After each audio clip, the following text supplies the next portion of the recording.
প্রিয় চাকরি প্রত্যাশী ভাই বোনেরা, গণপ্রজাতন্ত্রী বাংলাদেশ সরকার মহিলা বিষয়ক অধিদপ্তরে একটি বিশাল সার্কুলার প্রকাশ হয়েছে। তো আপনারা যারা এই সার্কুলারটির অপেক্ষায় ছিলেন তাদের অবশেষে অপেক্ষার অবসান হলো।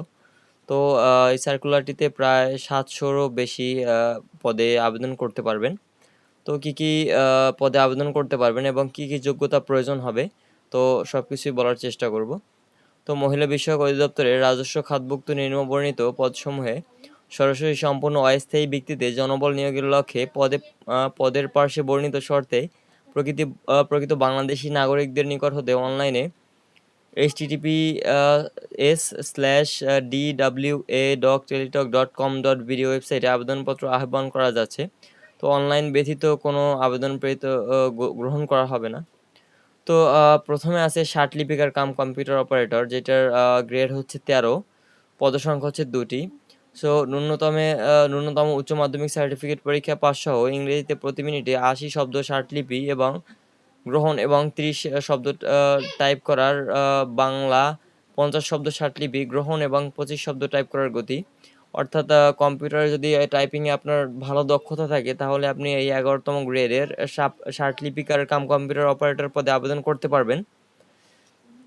তারপর আছে ট্রেড ইনস্ট্রাক্টর, এটা হচ্ছে 13তম গ্রেড। এটা পদসংখ্যা হচ্ছে 97টি, দর্জি বিজ্ঞান 53টি এবং বুটিক বাটিক 22টি এবং নকশিকাঁথা 22টি। এটা হচ্ছে সরকার কর্তৃক অনুমোদিত কোনো প্রতিষ্ঠান হইতে সংশ্লিষ্ট ট্রেডের ন্যূনপক্ষে ডিপ্লোমা এবং যে ট্রেডে ডিপ্লোমা কোর্স চালু হয় নাই সেই সব ক্ষেত্রে ন্যূনতম 10 বছরের অভিজ্ঞতার সনদপত্র মহিলা প্রার্থীদের অগ্রাধিকার দেওয়া হবে।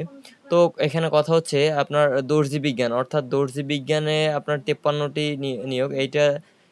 এই ট্রেডে যদি আপনার ডিপ্লোমা কোর্স থাকে তাহলে আপনাকে ডিপ্লোমাধারী হতে হবে, অথবা আপনার ডিপ্লোমার পরিবর্তে 10 বছরের অভিজ্ঞতা থাকতে হবে এই সেক্টরে। বিষয়টি বুঝতে পেরেছেন আশা করি। তারপর আছে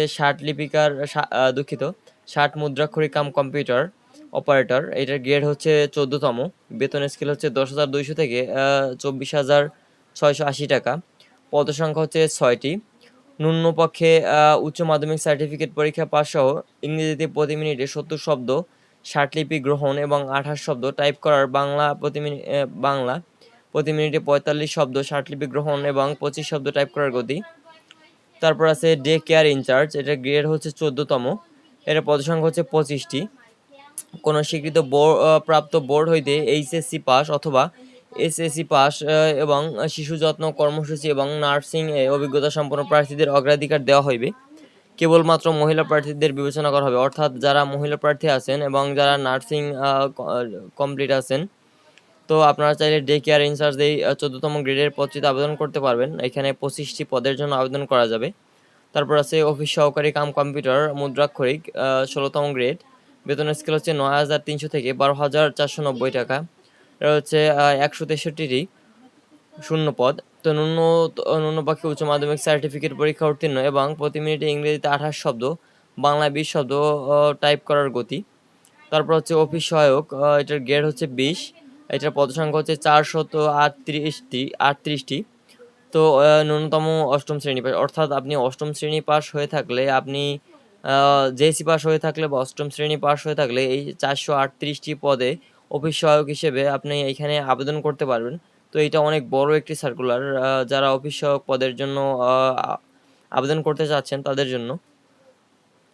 তো চলুন দেখি কিভাবে আবেদন করবেন এবং আবেদন প্রক্রিয়া কেমন। তো প্রথমে হচ্ছে পদের প্রার্থীর ক্ষেত্রে 1/7/2026 খ্রিস্টাব্দ তারিখে বয়সসীমা 18 থেকে 22 বছর হতে হবে। দুঃখিত, 18 থেকে 32 বছর হতে হবে। অর্থাৎ যেই বয়সসীমা পূর্বে নির্ধারিত ছিল সেটি বহাল থাকবে। এবং এখানে হচ্ছে আবেদনপত্র পূরণ সংক্রান্ত শর্তাবলী। পরীক্ষায় অংশগ্রহণ ইচ্ছুক প্রার্থীগণ https://dwa.teletalk.com.bd ওয়েবসাইটে আবেদনপত্র পূরণ করবেন। আবেদনের সময়সীমা হচ্ছে অনলাইনে আবেদনপত্র পূরণ ও পরীক্ষার ফি জমাদানের তারিখ হচ্ছে 8/7/2026 খ্রিস্টাব্দ সকাল 10টা, অর্থাৎ জুলাই মাসের 8 তারিখ থেকে আপনি আবেদন করতে পারবেন এবং শেষ তারিখ হচ্ছে 28/7/2026, অর্থাৎ জুলাই মাসের 28 তারিখ। অর্থাৎ আপনি এখানে আবেদন করার জন্য 20 দিনের মতো সময় পাবেন। তো উক্ত সময়সীমার মধ্যে আপনারা এখানে আবেদন করবেন। এটা আপনাদের জন্য অনেক একটি বড় সুযোগ হতে পারে আমি মনে করি। তো আপনারা যারা প্রস্তুতি নিয়েছেন তারা অবশ্যই আবেদন করবেন, কেননা এটা অনেক বড় একটি সুযোগ আপনাদের জন্য। তো এই ছিল এই আবেদন সংক্রান্ত তথ্য। যদি এই সম্পর্কিত আরও কোনো তথ্য জানার থাকে আপনারা অবশ্যই ওই ওয়েবসাইটে ভিজিট করবেন, অথবা যদি সেখান থেকে বুঝতে না পারেন আপনি কমেন্ট করে জানাবেন, আমি আপনাকে যথাযথ উত্তর দেওয়ার চেষ্টা করব। তো সবাই ভালো থাকবেন, সুস্থ থাকবেন। আল্লাহ হাফেজ।